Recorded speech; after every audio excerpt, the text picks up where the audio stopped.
বিষয় হচ্ছে primary interview ২০২৫। হ্যাঁ, প্রাইমারি ইন্টারভিউ ২০২৫ সম্পর্কে কিছু বলবো। যেটা ১৯ নভেম্বর থেকে ফর্ম ফিল আপ শুরু হয়েছে, ৯ ডিসেম্বরে শেষ হয়ে যাবে। অনেকেই ফর্ম ফিল আপ করেছেন, অনেকেরই ফর্ম ফিল আপ করতে বাকি আছে। যাদের বাকি আছে তাদের বলবো দেরি না করে ফর্ম ফিল আপটা করে রাখুন। ফর্ম ফিল আপটা করা হয়ে গেলে মাথা থেকে একটা চিন্তা দূর হবে। অনেকেই আমাকে নানান কোশ্চেন জিজ্ঞেস করেছে, তার মধ্যে সব থেকে বেশি যেটা হচ্ছে সেটা হলো ওবিসি সার্টিফিকেট নিয়ে কি করব। ওবিসি সার্টিফিকেট আগে এক ছিল, এখন ওবিসি এ ছিল বি হয়েছে বা বি ছিল এ হয়েছে। সেক্ষেত্রে বলবো আপনার পুরানো যে সার্টিফিকেট আছে সেটা দেখিয়ে ফর্ম ফিল আপটা আগে করে নিন। আর আপনার ওবিসি সার্টিফিকেট আপডেট করার জন্য আর্জেন্ট বেসিসে অ্যাপ্লিকেশন করুন, বিডিও অফিস থ্রু এসডিও সাহেবের কাছে অ্যাপ্লিকেশন করুন। ওই ওবিসি সার্টিফিকেট কবে হবে সেই আশায় বসে বসে দেরি করবেন না, শেষ ডেটে চলে গেলে কিন্তু সার্ভারের প্রবলেম হতে পারে। তাই ভাইটাল ম্যাটার এটা, একটা ফর্মটা তাড়াতাড়ি ফিল আপ করে দিন। আর একটা বিষয় যেটা সবাই জানতে চেয়েছেন সেটা হচ্ছে আগের নিয়মে একাডেমিক বিভাজন হবে না এখনকার নিয়মে একাডেমিক বিভাজন হবে। এখনকার নিয়ম বলতে একটা বার হয়েছে, সেটা পরবর্তীকালের প্রাইমারি টিচার নিয়োগের ক্ষেত্রে একাডেমিক বিভাজন। এখন যেটা আছে ২০১৬-র নিয়ম অনুযায়ী সেটা হচ্ছে মাধ্যমিকের জন্য ৫ নম্বর বরাদ্দ থাকবে, উচ্চ মাধ্যমিকের জন্য ১০, ডিএলএড এর জন্য ১৫, এক্সট্রা কারিকুলামের জন্য ৫। আর আর কি কি হলো সবগুলো কভার করলাম। মাধ্যমিক হচ্ছে ৫, উচ্চ মাধ্যমিক হচ্ছে ১০, ডিএলএড হচ্ছে ১৫, আর এক্সট্রা কারিকুলাম হচ্ছে ৫, আর টেটে ৫। এই হলো একাডেমিক বিভাজনটা। এটাই থাকছে ২০১৬ নিয়ম অনুযায়ী, এটাই থাকবে। আর ফর্ম ফিল আপ সবাই করে দেবেন, এটা বলে দিয়েছি।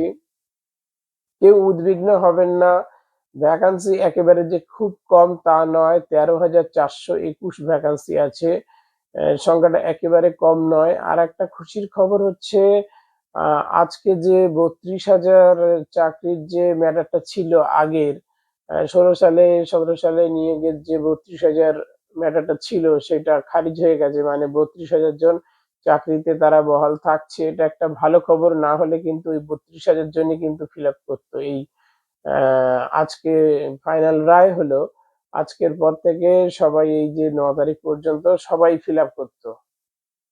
তাহলে আপনাদের কম্পিটিশন অনেক বেড়ে যেত।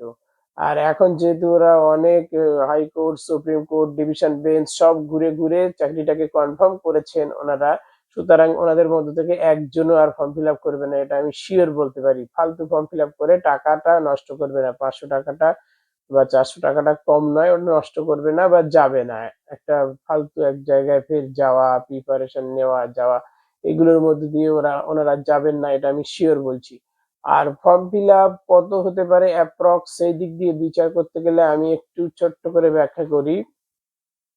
২০২২-এর টেট আর ২০২৩-এর টেটের মধ্যে সহজ হচ্ছে ২০২২-এর টেট। সবাই এটা মানেন আশা করি। ২২-এর টেটে যারা পাস করেছে তারা সবাই ২৩-এর টেটে পাস করেছে। মানে ২৩-এর টেটে যারা পাস তারা সবাই ২২-এর টেটে আছে, বেশিরভাগ। সুতরাং ২২-এর টেটে পাস হয়েছিল তখন ১,০০,০০০ প্লাস, তার মধ্যে ১,০০,০০০ প্লাস বলছি, ১,৫০,০০০ প্লাস। তার মধ্যে বিএড ছিল ১,০০,০০০, যাদেরকে বসতে দেওয়া হচ্ছে না, ফলে ৫০,০০০ মতো আছে যারা ফর্ম ফিল আপ করবে। তাই ফর্ম ফিল আপের সংখ্যাটা হবে ৫০,০০০। আর যদি এই ৩২,০০০ হেরে যেত, তাহলে হেরে যেত বলতে এদের চাকরি যদি চলে যেত, এরকম রায় হতো, তাহলে ওটা ৮০,০০০ হয়ে যেত। যাই হোক, ৫০,০০০ ফর্ম ফিল আপ হবে আর চাকরি হবে ১৩,৪২১ জনের। মানে হিসাব অনুযায়ী বোঝাচ্ছে ৪ জনে একজন।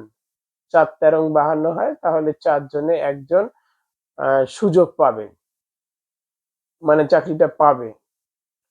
সবাইকে বলবো আপ্রাণ চেষ্টা করুন। চাকরির একেবারে দোরগোড়ায় চলে এসেছেন, এখান থেকে আর পিছিয়ে যাবেন না। যাদের একাডেমিক ভালো তাদের তো অ্যাডভান্টেজ অবশ্যই আছে, তবু চেষ্টা করুন। আমি বলবো অ্যাভারেজ, ইন্টারভিউটা হচ্ছে ভাইটাল। ইন্টারভিউতে অ্যাভারেজ নাম্বার যদি ৭-এর উপরে তুলতে পারেন তাহলে কনফার্ম আপনার চাকরি হবে। 7 এর উপরে যদি তুলতে পারেন, অনেকে জিজ্ঞেস করছেন আমি এসসি আমার এত টোটাল একাডেমিক হচ্ছে, আমি ওবিসি আমার এত একাডেমিক হচ্ছে, আমি জেনারেল আমার একাডেমিক টোটাল এখন এত হচ্ছে, আমি কি চান্স পাবো? আমি বলবো 7 নাম্বারের উপরে ইন্টারভিউ আর অ্যাপটিটিউড টেস্ট মিলিয়ে তুলে দেখান, তাহলে দেখবেন যে নিজেই চাকরি পেয়ে গেছেন। তখন নিজেই বুঝতে পারবেন। আমি বলছি এভারেজ মানটা হচ্ছে 7, 7 এর উপর পেলে সবাই চাকরি পাবেন। ওই যে 13,421 জন, ওরা সবাই ইন্টারভিউতে 7 এর উপরেই পাবে, পেয়ে তবে 13,000 এর মধ্যে ঢুকবে, না হলে কিন্তু এই সুযোগ আর আসবে না।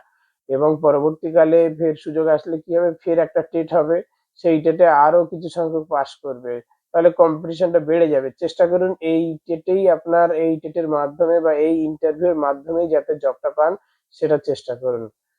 ইন্টারভিউ সংক্রান্ত যাবতীয় আপডেট পেতে এবং ইন্টারভিউতে কেমন কোশ্চেন হবে তা জানতে চ্যানেলটিকে অবশ্যই সাবস্ক্রাইব করবেন এবং পাশে থাকবেন। ধন্যবাদ।